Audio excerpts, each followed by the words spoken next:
안녕하세요. 한PD입니다. 2022년 9월 27일 캄보디아 뉴스 시작합니다. 크메르 루즈 최종 판결. 캄보디아 법원 특별재판소의 대법원이 크메르 루즈 전 지도자 키웨 3판의 항소를 기각한 최종 판결로 폴포트 정권의 수백만 명의 희생자와 그 가족들에 대한 종결 조치가 내려졌습니다. 이 판결은 또한 크메르 루즈 지도자들을 그들의 잔혹행위에 대해 기소하기 위해 16년간의 노력을 끝냈습니다.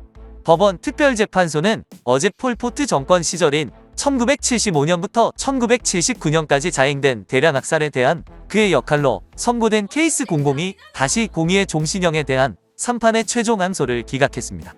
판결문을 낭독하면서 재판소 회장인 공 스림 판사는 002-02 사건은 인류 역사상 가장 비극적이고 재앙적인 시기 중 하나에서 발생한 가장 극악무도한 사건 중 일부와 관련이 있다고 말했습니다. 1975년 4월 17일부터 1979년 1월 6일 사이에 크메르 루즈라고도 알려진 캄보디아 공산당이 당시 민주 캄푸치아로 알려진 캄보디아를 통치했습니다. 권력을 잡은 후 캄보디아 공산당은 국가를 건설하고 적으로부터 나라를 방어하며 인구를 무신론적이고 동질적인 노동자 농민 사회로 급진적으로 변화시키는 것을 목표로 하는 대약진을 통해 전국적인 사회주의 혁명을 시작했습니다. 크메르 루스 시대 동안 민간인들은 기본적인 자유를 거부당했고 광범위한 극악무도한 행위를 당했습니다. 공포 문화는 대량 학살, 고문, 폭력, 박해, 강제 결혼, 강제 노동, 강제 실종, 그리고 다른 비인간적인 대우를 통해 만연했습니다. 캄보디아 공산당의 통치는 약 150만에서 200만 명의 캄보디아인이 사망한 20세기 어떤 정권보다도 최악의 과잉행위로 특징 지어졌습니다. 스림 판사는 반인도적 범죄에 대한 유죄 판결은 강제 결혼과 강간과 같은 비인도적 행위를 포함했다고 말했습니다. 베트남 민족과 참 무슬림의 사례와 제네바 협약의 중대한 위반과 관련하여 유죄 판결을 받았습니다. 스림 판사는 키우 3판의 002-02 사건 무기징역 선고는 002-01 사건에서 부과된 무기징역과 동시에 집행된다고 덧붙였습니다. 002-01의 경우 3판은 1975년 4월에 강제 노동을 하기 위해 푸놈펜에서 지방으로 사람들을 강제 이동시킨 혐의로 종신형을 선고받았습니다. 스림 판사는 또한 3판이 항소심 판결 전문이 발행되고 법에 따라 형량을 계속 집행할 감옥으로 이송될 준비가 완료될 때까지 캄보디아 법원 특별재판소에 남아있을 것을 명령했습니다. 스티븐 마티아스 UN 법무차관은 어제 이 사건이 매우 강력하며 국제형법 발전에 좋은 예라고 말했습니다. 캄보디아 법원 특별재판소는 국제법에 따라 법을 적절하게 시행했습니다. 미래 세대를 위한 역사를 만들고 국제범죄 무대 발전에 더 폭넓게 기여하기 위해 열심히 노력한 것은 캄보디아 법원 특별재판소의 성공이라고 그는 말했습니다. UN 사무총장은 우리가 세계에서 국제적인 면책특권이 계속되도록 허용해서는 안 된다고 여러 번 말했습니다. 캄퐁참주 출신의 69세의 크메르 루즈 정권 생존자인 찬융은 판결 절차에 참석했지만 더 이상의 언급이나 요청은 없었다고 말했습니다. 그녀는 전 크메르 루즈 지도자가 저지른 범죄가 엄청났기 때문에 키웨 3판에게 종신형을 선고하는 법원의 결정을 받아들였습니다.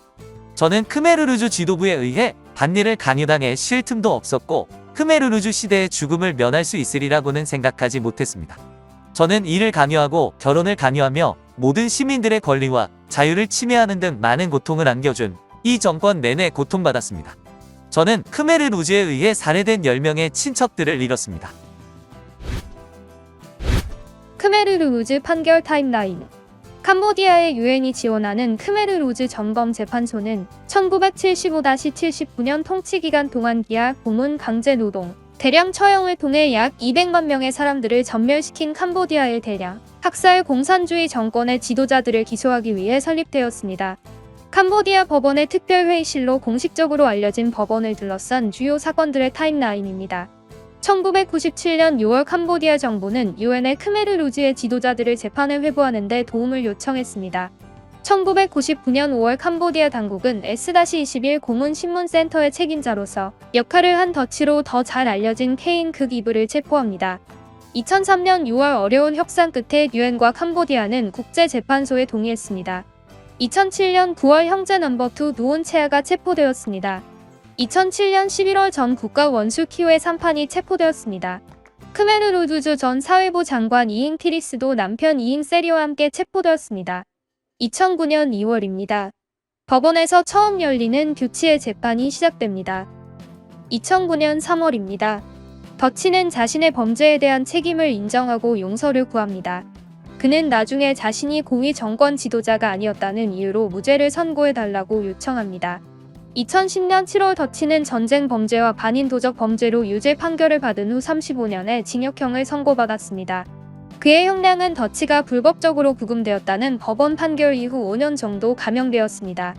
2010년 9월입니다. 이 정권의 생존해 있는 상위 4명의 구성원인 누온체아, 이엥 사리, 이엥 티리스, 키우의 3파는 대량 학살 전쟁 범죄, 반인륜 범죄로 기소되었습니다. 2011년 3월 더치의 변호사들은 그가 명령에 따랐을 뿐이라고 주장하며 항소심에서 그의 무죄를 요구합니다. 검찰은 두우가 양심의 가책을 느끼지 못한다며 더 가혹한 형량을 요구합니다. 2011년 6월입니다. 정권의 생존자 상위 4명이 참여하는 법원의 두 번째 재판이 공식적으로 열립니다. 2011년 11월 17일 판사들은 이잉 티리스가 치매 진단을 받았기 때문에 재판에 적합하지 않다며 그에 대한 소송을 중단합니다. 2011년 11월 21일입니다. 법원은 누온체아, 이엥 사리 키우의 3판에 대한 사건의 첫 진술을 듣습니다. 2012년 2월입니다. 듀크의 형량이 종신형으로 늘어납니다. 2012년 9월입니다. 이잉 티리스는 재판을 받기에 부적합하다는 이유로 석방 명령을 받았습니다. 2013년 3월입니다. 이잉 세리는 여전히 대량 학살과 전쟁 범죄의 혐의를 받고 있는 동안 87세의 나이로 병원에서 사망합니다. 법원은 이를 서둘러야 합니다. 2013년 10월 검찰은 캄보디아인들을 농촌 노동 수용소로 강제 대피시키고 한 사형 장소에서 살인을 저지른 것에 대해 누온체아와 키우의 3판에 대해 무기징역을 구형합니다. 2014년 7월 베트남인과 민족 무슬림에 대한 집단 학살, 강제 결혼 및 강간 등의 혐의로 누온체아와 키우의 3판에 대한 2심 재판이 시작됩니다. 2014년 8월 누온체아와 키우의 3판은 반인륜적 범죄로 종신형을 선고받았습니다. 2014년 9월 누온체아와 키우의 3판은 유죄 판결에 불복해 항소합니다.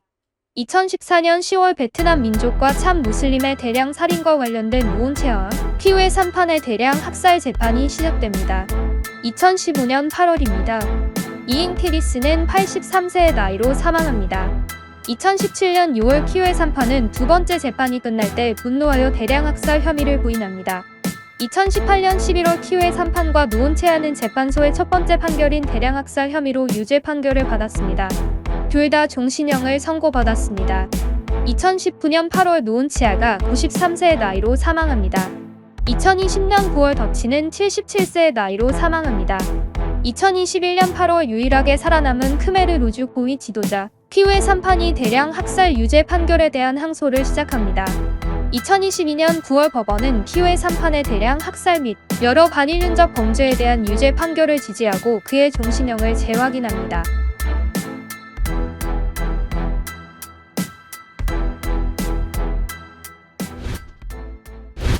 캄보디아 뉴스TV는 시청자분들의 문의나 제보를 기다리고 있습니다.